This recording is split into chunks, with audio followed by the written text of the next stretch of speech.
जय मसीह की।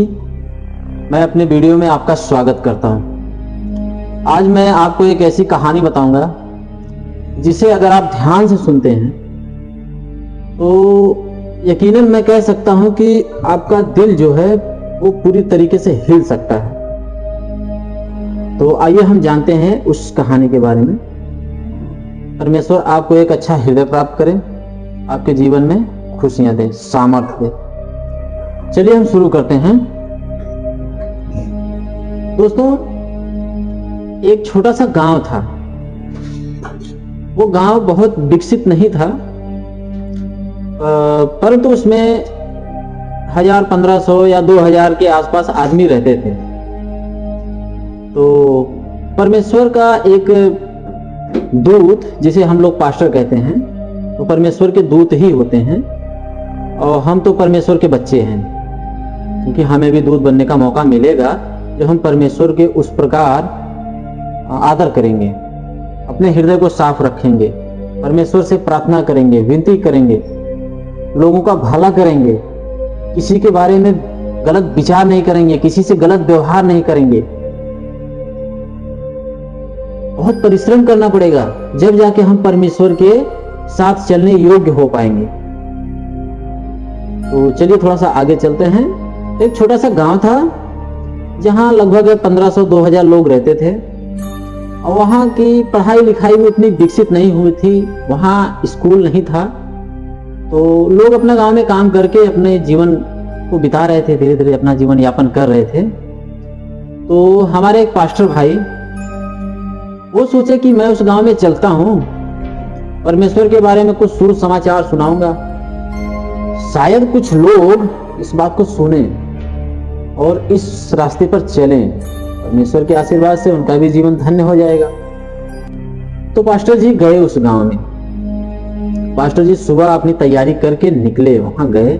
वहां जिस जिस व्यक्ति से उन्होंने मिला सबको सुसमाचार सुनाना शुरू किया। पूरे गांव को सुसमाचार उस व्यक्ति ने सुना डाला, लेकिन वहां मानने के लिए कोई तैयार नहीं था। हाँ, 2 व्यक्ति तैयार हुए लास्ट में। एक बच्चा था और एक उसका पिताजी और बेटे दोनों लोग तैयार हो गए। हालांकि एक बार पास्टर के एक बार बताने के बाद वो लोग उस बात को समझ पाए। तो पास्टर जी लोगों को बता बता के थक गए थे और शाम का समय भी हो गया था, तो पास्टर जी वापस आ गए। तो कल सुबह जैसे ही पता चला सब लोगों को, गांव में होता है ना कि जैसे किसी बात को अगर कोई एक्सेप्ट करता है या मानता है या मानने के लिए तैयार होता है तो बाजू वालों को जलन होती है। तो उन लोगों को बुलाया गया, उन दोनों लोगों को बुलाया गया वहां, मतलब एक सभा बैठाई गई, उन दोनों लोगों को वहां बुलाया गया कि पूरे गांव के आदमी वहां इकट्ठा हैं, तुम दोनों चलो। तुम दोनों कैसे उस पास्टर की बात मान ली? हमारे खानदान में, हमारे गांव में कोई भी आदमी इस बात को नहीं मानता है, बहिष्कार करता है, और तुम दोनों ने कैसे मान लिया? तो उनको उस सभा में बुलाया गया। उस सभा में एक मेन आदमी होता है जिसको सरपंच कहते हैं, मुखिया कहते हैं या ग्राम प्रधान कहते हैं, अलग अलग प्रकार से नाम देते हैं लोग। तो वहां आसन लगा के लोग बैठे। कुछ लोग थे जो उन लोगों के साथ न्याय करने वाले थे, कुछ लोग थे जो उन लोगों के साथ अन्याय करने वाले थे। तो वहां सबसे पहले सरपंच जी ने पूछा कि हाँ भाई, कैसे तुम लोगों ने अपना विचार बदल लिया? आज तक हमारे गांव में कोई भी व्यक्ति इस बात से सहमत नहीं हुआ, इस बात को मानने के लिए तैयार नहीं हुआ, तुम लोगों ने कैसे मान लिया? उस व्यक्ति ने कहा, हमें परमेश्वर से लगाव है, हम परमेश्वर को अपना जीवन देना चाहते हैं, परमेश्वर की सेवा करना चाहते हैं। उस सरपंच को गुस्सा आ गया। उस सरपंच के पास 2-3 आदमी थे काम करने वाले। उन्होंने उस व्यक्ति को बीच से मतलब कटवा दिया, मतलब उसकी मृत्यु हो गई। उस आदमी को बीच से 2 टुकड़े करवा दिए। अब उस आदमी के 2 टुकड़े तो हो गए, आदमी की जान भी निकल गई। हालांकि परमेश्वर के स्वर्ग में पहुंच गया वो आदमी, परमेश्वर के नाम से उसकी मृत्यु हुई, वो स्वर्ग में पहुंचा।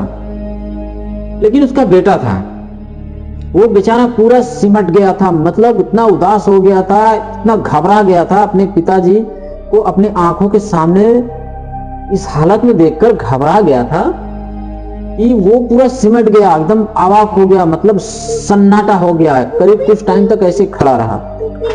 फिर सरपंच जी ने पूछा उस बच्चे से, हाँ भाई, तुम अपने पिताजी के जैसा बनना चाहते हो, अपने पिताजी की बात मानना चाहते हो?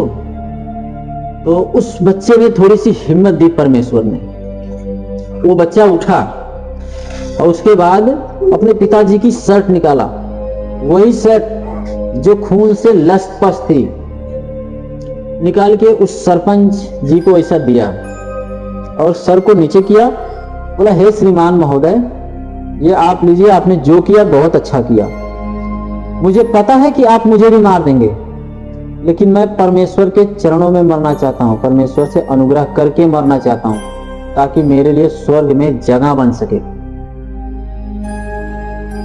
तो उन सभी व्यक्तियों में से किसी एक व्यक्ति ने कहा, सरपंच जी बात तो सही है, परमेश्वर को मानने में क्या बुराई है? आप नहीं मानते हैं, मत मानिए। बाकी जिनकी इच्छा है, जिनके अंदर परमेश्वर शक्ति देता है, सत्य का मार्ग दिखाना चाहता है, जिनको अनुग्रह देता है, जिनको अपने आलिंगन में भर लेता है, उन्हें परमेश्वर से बातचीत करने में, परमेश्वर से प्रार्थना करने में, परमेश्वर की स्तुति करने में या परमेश्वर के पांव छूने में आप डिस्टर्ब ना करें। दोस्तों, एक छोटी सी कहानी मैं आपको इस माध्यम से बताना चाहता था कि आप अगर परमेश्वर से मन से, दिल से प्रार्थना करते हैं तो परमेश्वर आपकी सारी बातों को सुनता है। आप जो भी मांगते हैं परमेश्वर देता है, परंतु आप उस योग्य होने चाहिए जिसे परमेश्वर दे सके। कहने का मतलब मेरा यह है कि आप परमेश्वर से सच्चे दिल से प्रार्थना करिए, पूरे हृदय से मांगिए, परमेश्वर आपको अवश्य ही देगा। आपके कहने से पहले ही आपको उस चीज की प्राप्ति होगी जिसकी आप आशा करते हैं। तो परमेश्वर की स्तुति करिए, परमेश्वर से अनुग्रह करिए, परमेश्वर से प्रार्थना करिए, हे प्रभु, मैं पापी हूं, मुझे क्षमा करो और मुझे पाप करने का मौका मत दो, क्योंकि मैं इस पाप की दुनिया में नहीं जीना चाहता। मुझे इस पापी लोगों के साथ नहीं रहना जो दूसरों के लिए बहुत विचार पालते हैं, गलत नजरों से देखते हैं, गलत बातें करते हैं। मुझे उन लोगों से मुक्ति दीजिए, ऐसे शैतानों से मुझे बचाइए परमेश्वर, जो हमारे लिए विनाशकारी हो। दोस्तों, ये मेरी वीडियो आपको अगर पसंद आई हो तो आप लाइक और शेयर और कमेंट जरूर करना दोस्त। मैं विश्वास के साथ कहता हूं कि ये वीडियो आपको पसंद आई होगी। और मेरे प्यारे मसीह भाइयों बहनों, परमेश्वर से प्रार्थना करो, अनुग्रह करो, स्तुति करो, क्योंकि परमेश्वर ही एकमात्र ऐसा परमेश्वर है जो हमें सच्चाई के रास्ते पर ले जाएगा, जो हमारा उद्धार करेगा। परमेश्वर अंत के दिनों में हमारा न्याय करेगा। हमें 2-3 बातों का ध्यान रखना है। हमें किसी की व्याख्या नहीं करनी है, किसी की अनहोनी के बारे में नहीं सोचना है, किसी को गलत तरीके से नहीं देखना है, किसी को गलत बात बतानी ही नहीं है। हमें अपना सुसमाचार लोगों को सुनाना है। मैं यही सच्चे दिल से करना चाहता हूं और आप लोग भी करिए। परमेश्वर आपको ब्लेस रखेगा, ब्लेस करेगा, आपके मन को शांति देगा। आमीन। दोस्तों, वीडियो अच्छी लगी हो तो लाइक शेयर कमेंट जरूर करना। मिलते हैं अगले वीडियो में, तब तक के लिए जय मसीह। परमेश्वर की महिमा हो, परमेश्वर आपको आशीष दे।